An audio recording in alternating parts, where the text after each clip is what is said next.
At bayan naman ng Del Pilar sa Ilocos Sur, isolated pa rin dahil sa pagguho ng lupa. Yan ang balitang ihatid sa atin ni Mike Escobar ng PTV Ilocos. Mike, magandang hapon sa iyo. Yes, magandang hapon. Dito sa probinsya ng Ilocos Sur, maya't-maya ang pagbuhos ng malalakas na ulan.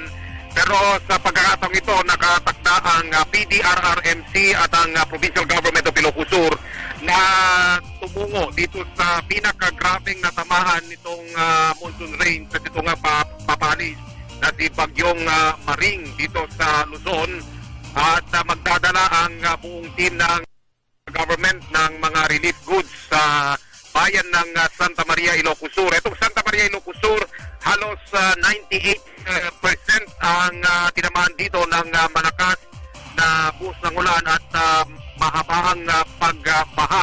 Ang buong munisipyo ay natamaan nga pinasok ng tubig baha.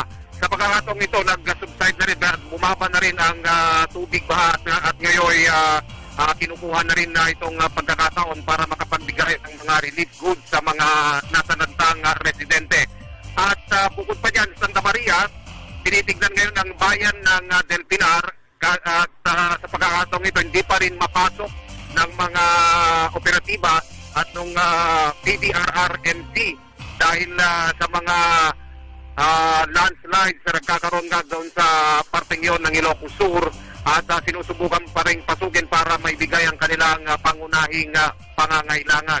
Sa pagkakataong ito, hindi tumila ng bahagya ang ulan dito sa Ilocos Sur at ito naman ang pagkakataon ng mga iba pang municipality na i-assess bigay sa PDRRMC ang kanilang kahuli-hulihang report tungkol nga dito sa pagsalanta ng habagat. Balik sa iyo dyan sa studio. Maraming salamat sa iyo, Mike.